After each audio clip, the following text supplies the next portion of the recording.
সাপখোপের প্রকোপের কারণে যমুনা বেষ্টিত অঞ্চলে ওজা শ্রেণী বেশ চোখে পড়ে, যারা মানুষের কাছে অতি পূজনীয়। ওজারা সাপের দেবী মনসার বন্দনা করে থাকেন।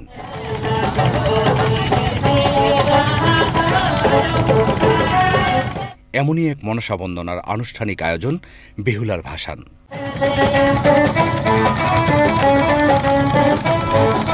শ্রাবণ মাসের শুরু থেকে গ্রামের বাড়ি বাড়ি মাগন মাগেন ভাসান গানের দল। মাসের শেষ দিন যমুনায় ভাসে নৌকা, গানের দল ধারাবাহিক করে চলেন বেহুলা লখাইয়ের কাহিনী, গীতি, নৃত্যনাট্য।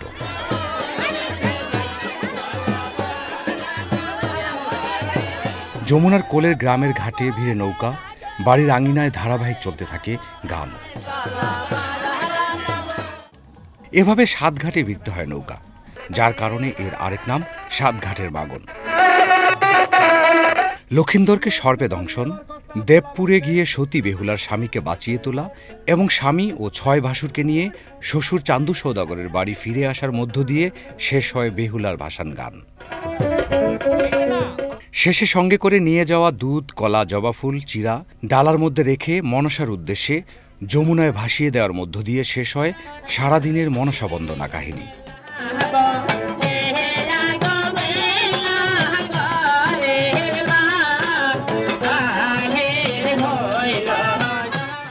লোকমুখে প্রচলিত এই গান বাংলা লোকসংস্কৃতির এক অমূল্য সম্পদ।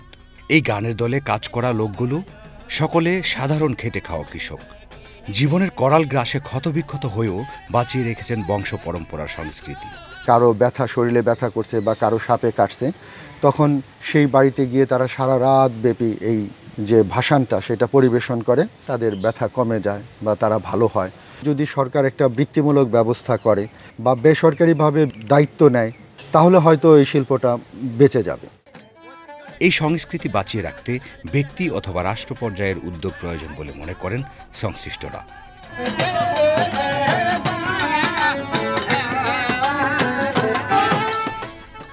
ইমরানুজ্জামান, বাংলাদেশ টেলিভিশন, ঢাকা।